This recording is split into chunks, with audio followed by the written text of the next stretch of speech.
India Legal presents Courts Roundup.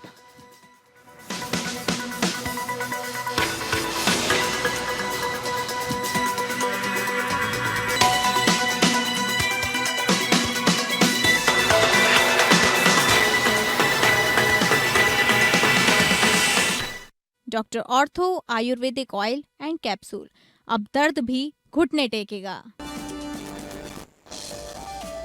इस्लाम अपनाने से backward class मुस्लिम आरक्षण नहीं मिलेगा। मद्रास हाईकोर्ट ने सरकारी आदेश असंवैधानिक बताया।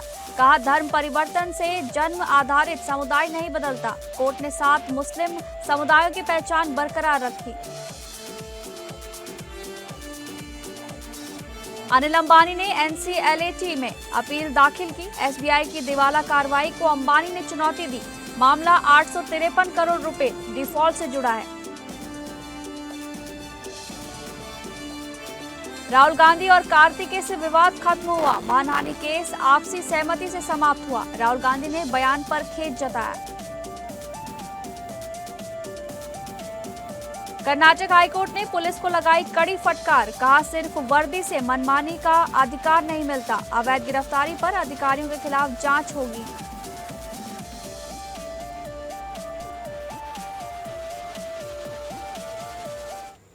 नमस्कार, मैं हूं आपके साथ शालिनी राणा और कोर्ट्स राउंडअप में आपका बहुत बहुत स्वागत है। कोर्ट्स राउंडअप में अगले आधे घंटे हम सुप्रीम कोर्ट, हाई कोर्ट और तमाम निचली अदालतों की खबरों को आपके सामने रखेंगे। तो शुरू करते हैं courts roundup. India Legal presents Courts Roundup.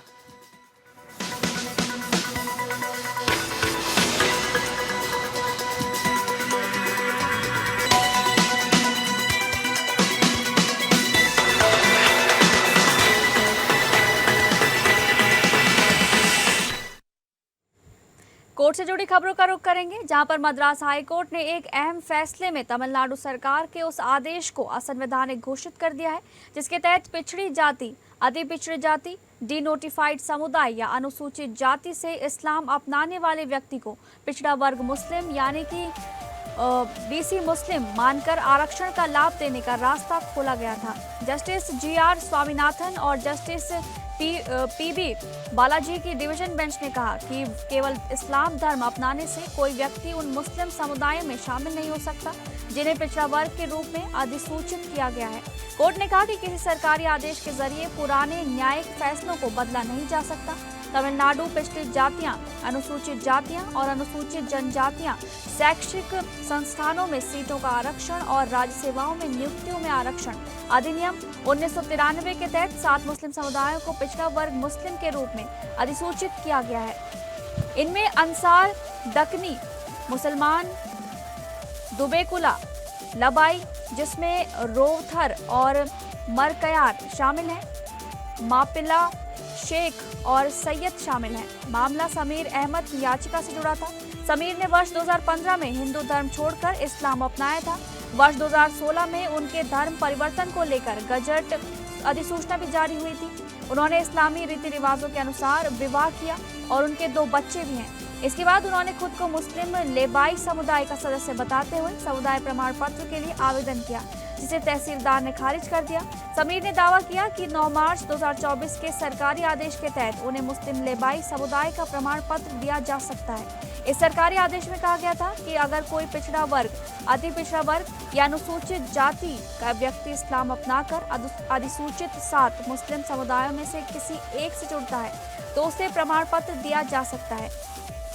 Madras high court ने इस आदेश की वैधता पर सवाल उठाते हुए राज्य सरकार को पक्षकार बनाया। अदालत ने कहा कि यह आदेश पहले के न्यायिक फैसलों के विपरीत है, जिनमें कहा गया था कि धर्म परिवर्तन के बाद व्यक्ति केवल उस धर्म का अनुयायी माना जाएगा, लेकिन जन्म आधारित किसी विशेष समुदाय की पहचान अपने आप नहीं बदल सकती। कोर्ट ने कहा कि कई दशक पहले मद्रास हाईकोर्ट के डिवीजन बेंच ने भी कहा था कि इस्लाम अपनाने पर व्यक्ति सिर्फ एक मुसलमान बन जाता है, उसे जन्म के आधार पर किसी खास मुस्लिम समुदाय में नहीं रखा जा सकता। अदालत ने टिप्पणी की कि जब ईसाई मिशनरियों और इस्लामिक प्रचारकों ने लंबे समय तक ये दावा किया या कि उनके धर्म में सामाजिक समानता है और ऊंच नीच की व्यवस्था नहीं है, तो यह कहना उचित नहीं होगा कि धर्म परिवर्तन के बाद व्यक्ति किसी खास सामाजिक श्रेणी में आ सकता है। कोर्ट ने कहा कि इस्लाम समानता पर आधारित धर्म है और ईश्वर की नजर में सभी बराबर हैं। हालांकि ऐतिहासिक कारणों से मुस्लिम समाज में अलग अलग समुदाय बने, लेकिन ये पहचान भी जन्म से तय होती है।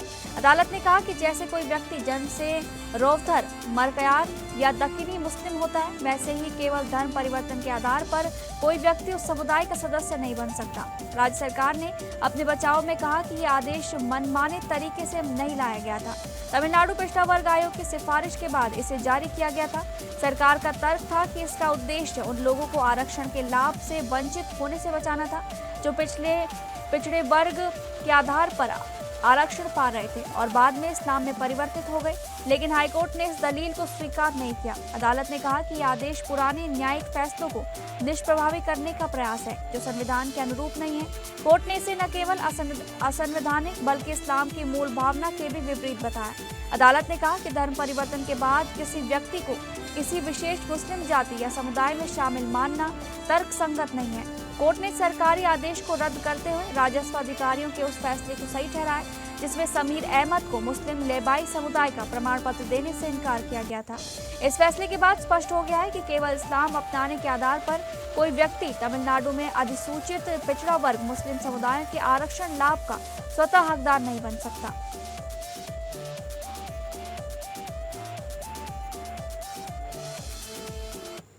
अगली कोर्ट से जुड़ी खबर का रुख करेंगे, जहां उद्योगपति अनिल अंबानी ने भारतीय स्टेट बैंक द्वारा शुरू की गई व्यक्तिगत दिवाला कार्यवाही के खिलाफ national company law appellate tribunal या NCLAT की दिल्ली पीठ का दरवाजा खटखटाया है। बुधवार को मामला न्यायिक सदस्य जस्टिस मोहम्मद फैज आलम खान और तकनीकी सदस्य वरुण मित्रा की पीठ के सामने सुनवाई के लिए आया। हालांकि अनिल अंबानी के वकील के अनुरोध पर पीठ ने सुनवाई टाल दी।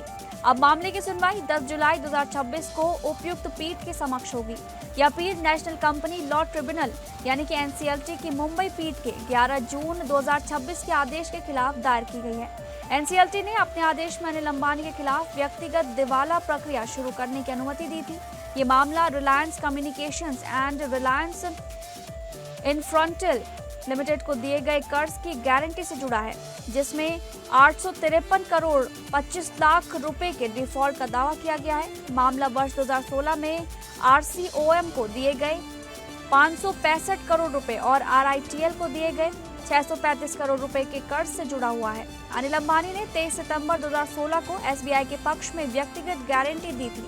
कर्जदार कंपनियों के डिफॉल्ट के बाद SBI ने 31 जनवरी 2019 को गारंटी लागू की। बैंक ने 1 मार्च 2019 तक 853 करोड़ 25 लाख रुपए की बकाया राशि का दावा किया। NCLT ने अनिल अंबानी की उस दलील को खारिज कर दिया था जिसमें उन्होंने कहा था कि रिलायंस कम्युनिकेशंस की समाधान योजना के तहत कर्ज समाप्त हो चुका है। ट्रिब्यूनल ने कहा कि बैंकों की वसूली अभी भी भविष्य में संपत्तियों के मुद्रीकरण, स्पेक्ट्रम से जुड़े विवादों और अन्य अनिश्चित परिस्थितियों पर निर्भर है। ट्रिब्यूनल ने यह भी कहा कि SBI को अब तक कोई नकद वसूली नहीं हुई है और बैंक पहले ही काफी नुकसान उठा चुका है। अनिल अंबानी ने व्यक्तिगत गारंटी की वैधता को भी चुनौती दी थी। उनका तर्क था कि गारंटी लागू नहीं हो सकती क्योंकि कर्ज लेने वाली कंपनियां गारंटी दिए जाने के समय ही डिफॉल्ट में थी। हालांकि ट्रिब्यूनल ने इस दलील को स्वीकार नहीं किया। NCLT ने कहा कि कंपनियों के खाते गैर निष्पादित परिसंपत्ति के रूप में गारंटी दिए जाने के बाद और पुनर्गठन की कोशिशें विफल होने के बाद वर्गीकृत किए गए थे। इस मामले में NCLAT में आगे की सुनवाई 10 जुलाई 2026 को होगी।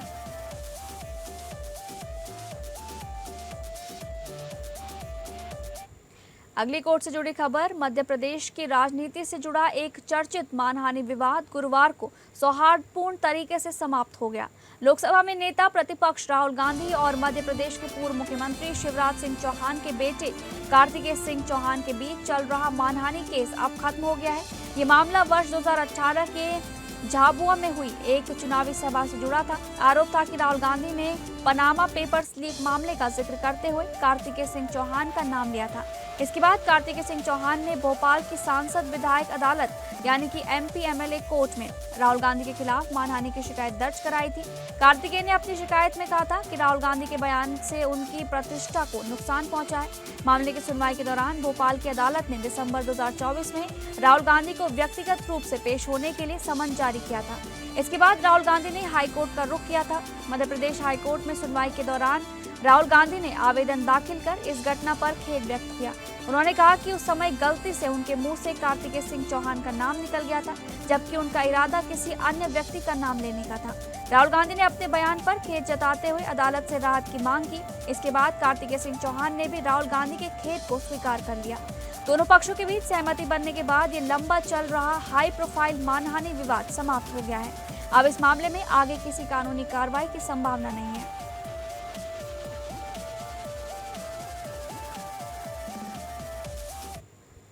अगली कोर्ट से जुड़ी खबर का रुख करेंगे, जहां पर इलाहाबाद हाई कोर्ट ने कहा है कि कार्यस्थल पर महिलाओं के यौन उत्पीड़न से संबंधित शिकायतों को केवल देरी के आधार पर शुरुआती स्तर पर खारिज नहीं किया जा सकता।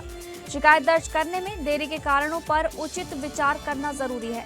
न्यायमूर्ति सौरभ श्याम शमशेरी की पीठ ने टिप्पणी करते हुए हरिश्चंद्र रिसर्च इंस्टीट्यूट इलाहाबाद में एस्ट्रोफिजिक्स के एसोसिएट प्रोफेसर के खिलाफ दर्ज शिकायतों की दोबारा जांच के लिए मामला आंतरिक शिकायत समिति को वापस भेज दिया। मामला उन छात्राओं की शिकायतों से जुड़ा था जिन्होंने संबंधित प्रोफेसर के अधीन पीएचडी की थी। छात्राओं ने प्रोफेसर पर यौन उत्पीड़न के आरोप लगाए थे। प्रोफेसर ने हाईकोर्ट में याचिका दाखिल कर कहा था कि शिकायतें घटना के 6 महीने बाद दर्ज की गईं, जबकि पॉक्सो अधिनियम 2013 के तहत शिकायत 3 महीने के भीतर दर्ज की जानी चाहिए। याचिकाकर्ता ने यह भी आरोप लगाया था कि उन्हें शिकायतों और शिकायतकर्ताओं के बयानों की प्रतियां उपलब्ध नहीं कराई गई। हाईकोर्ट ने कहा कि आईसीसी की रिपोर्ट में इस बात का उल्लेख नहीं है कि संबंधित दस्तावेज और बयान याचिकाकर्ता को दिए गए थे या नहीं।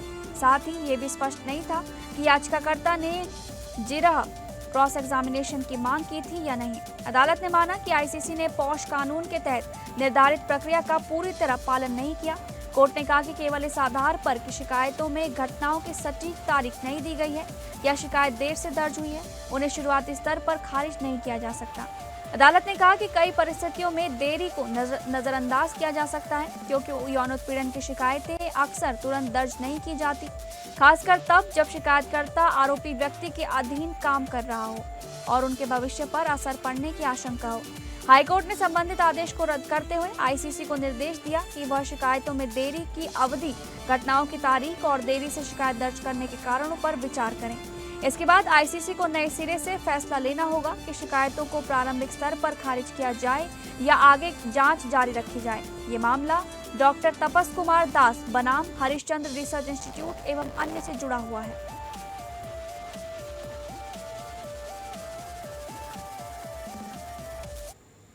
बॉम्बे हाईकोर्ट ने कहा है कि शिक्षा का अधिकार अधिनियम 2009 या आरटीई एक्ट के तहत पड़ोस के कोटा या नेबरहुड कोटा के आधार पर दाखिले के लिए आवेदक को अपना वास्तविक निवास साबित करना जरूरी है। कोर्ट ने स्पष्ट किया कि यह केवल एक औपचारिक प्रक्रिया नहीं बल्कि अनिवार्य पात्रता शर्त है। कार्यवाहक मुख्य न्यायाधीश रविंद्र बी घुगे और न्यायमूर्ति गौतम ए अखंड की डिवीजन बेंच ने एक नाबालिग छात्र की याचिका खारिज कर दी। छात्र ने वर्ष 2026-27 सत्र के लिए पोदार इंटरनेशनल स्कूल वाघोली में आरटीई के तहत पड़ोस आरक्षण कोटे से दाखिले का दावा किया था। छात्र के पिता ने शिक्षा विभाग के उस आदेश को चुनौती दी थी जिसमें 2 मई 2026 को आवेदन ये कहते हुए खारिज कर दिया गया था कि वैध निवास प्रमाण प्रस्तुत नहीं किया गया। याचिकाकर्ता की ओर से दावा किया गया था कि परिवार उस फ्लैट में रह रहा है जो उसकी दादी से लिव एंड लाइसेंस व्यवस्था के तहत लिया गया था और स्कूल की निर्धारित दूरी के भीतर आता है। ये भी कहा गया कि ऑनलाइन आवेदन के दौरान गूगल मैप्स की गलती के कारण गलत लोकेशन दिखाई गई। मामले की सुनवाई के दौरान हाईकोर्ट ने राज्य शिक्षा विभाग को संबंधित पते का भौतिक सत्यापन करने का निर्देश दिया। जांच रिपोर्ट में सामने आया कि बताए गए पते पर वास्तविक आवास जैसा माहौल नहीं था। अधिकारियों ने पाया कि इमारत के ग्राउंड फ्लोर पर एक खाने की दुकान चल रही थी और पहली मंजिल पर केवल एक बिस्तर मौजूद था। इससे परिवार के वहां रहने के दावे पर संदेह पैदा हुआ। कोर्ट ने यह भी नोट किया कि ऑनलाइन आवेदन में दिए गए पते और छात्र के पिता के आधार कार्ड व वोटर आईडी कार्ड में दर्ज पते में भी अंतर था। हाईकोर्ट ने कहा कि निवास पात्रता साबित करने की जिम्मेदारी पूरी तरह आवेदक की है। केवल तकनीकी गलती या मैपिंग की समस्या का दावा वास्तविक निवास के प्रमाण की जगह नहीं ले सकता। अदालत ने कहा कि आवेदक को बिजली बिल, बैंक रिकॉर्ड या अन्य विश्वसनीयता दस्तावेजों के जरिए ये साबित करना चाहिए था कि परिवार वास्तव में उस पते पर रह रहा था। कोर्ट ने आरटीई कानून के उद्देश्य को महत्वपूर्ण बताते हुए कहा कि पड़ोस की शर्त कमजोर वर्ग और वंचित समूहों के बच्चों को उनके आसपास के स्कूलों में शिक्षा उपलब्ध कराने के लिए बनाई गई है। अदालत ने कहा कि बिना पर्याप्त प्रमाण के इस शर्त में छूट देना उस बच्चे के अधिकार को प्रभावित कर सकता है जो वास्तव में पड़ोस की पात्रता पूरी करता है। छात्र ने संविधान के अनुच्छेद 21A के तहत शिक्षा के मौलिक अधिकार का हवाला देते हुए हाईकोर्ट का दरवाजा खटखटाया था, लेकिन अदालत ने कहा कि शिक्षा विभाग का फैसला मनमाना या अवैध नहीं था। हाईकोर्ट ने माना कि छात्र निर्धारित निवास पात्रता साबित नहीं कर पाया और इसलिए आरटीई पड़ोस कोटे के तहत दाखिला आवेदन खारिज करने के फैसले को बरकरार रखा गया।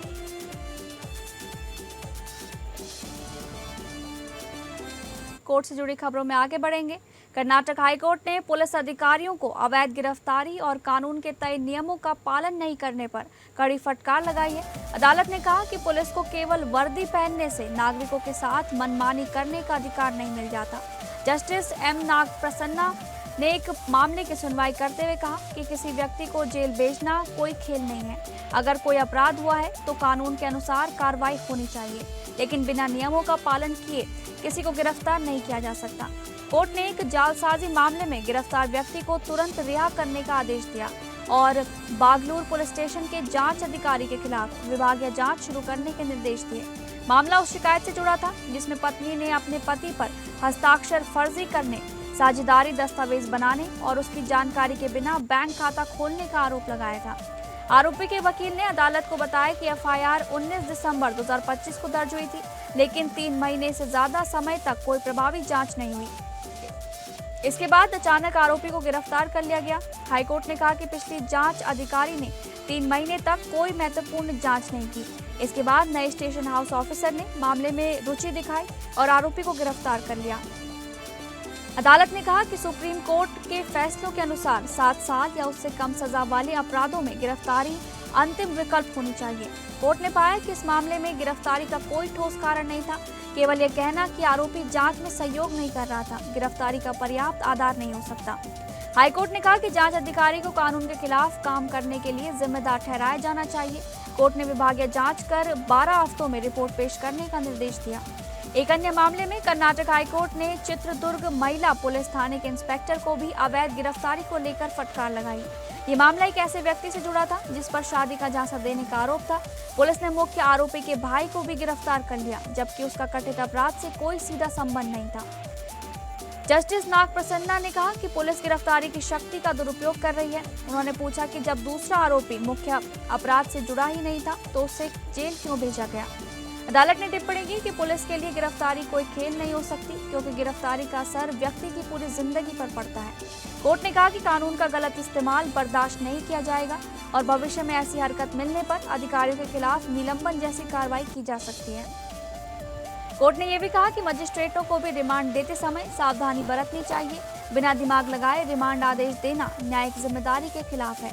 अदालत ने पुलिस अधिकारियों के खिलाफ विभागीय जांच भी दी।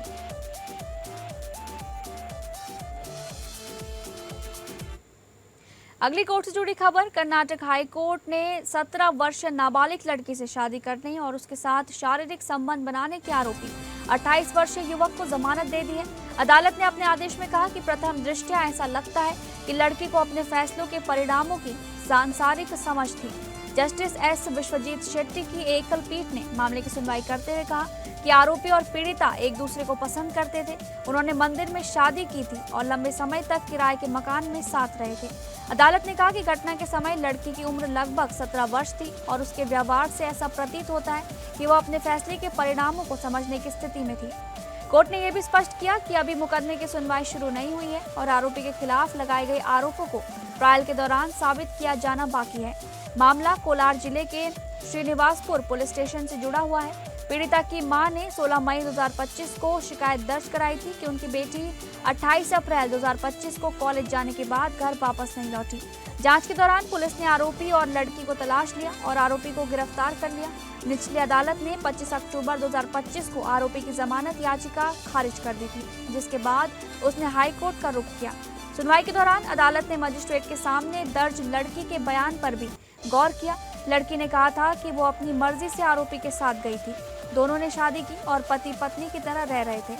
हालांकि लड़की ने यह भी आरोप लगाया था कि बाद में आरोपी उसके चरित्र पर शक करने लगा और उसके घर में उसे बंद करने लगा। इसके बाद उसके माता पिता उसे वापस ले आए थे। हाईकोर्ट ने मकान मालिक के बयान को भी ध्यान में रखा। मकान मालिक ने पुलिस को दिए गए बयान में आरोपी द्वारा लड़की को प्रताड़ित करने या बंद रखने जैसी किसी घटना की पुष्टि नहीं की थी। इन परिस्थितियों को देखते हुए अदालत ने आरोपी को जमानत देना उचित माना। हालांकि कोर्ट ने उसे कड़ी शर्तों के साथ रिहा करने का आदेश दिया। आरोपी को 1 लाख रुपए के निजी मुचलके और इतनी ही राशि के 2 जमानतदार पेश करने होंगे। साथ ही उसे हर सुनवाई पर अदालत में उपस्थित रहना होगा। कोर्ट ने आरोपी को गवाहों को प्रभावित करने या डराने धमकाने से भी रोक दिया है।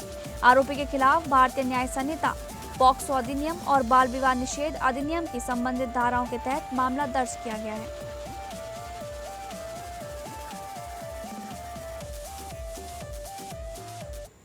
ये थी कोर्ट से जुड़ी हुई खबरें। अब आइए इंडिया लीगल वेब रिपोर्टर से समझें कि आईटी अधिनियम के तहत निजता का उल्लंघन क्या माना जाता है और निजता के हनन के दंडात्मक प्रावधान क्या है।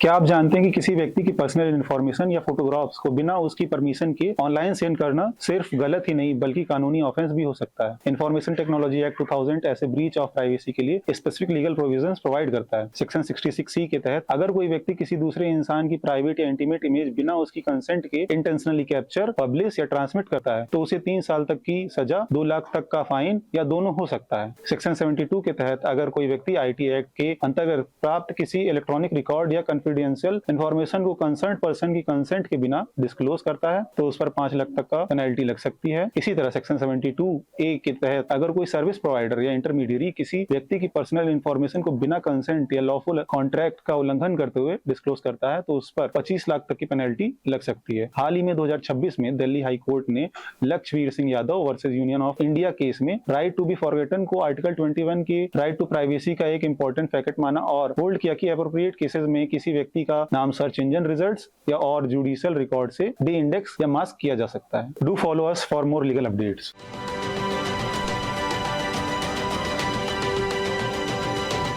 फिलहाल कोर्ट राउंड अप में बस इतना ही। नमस्कार।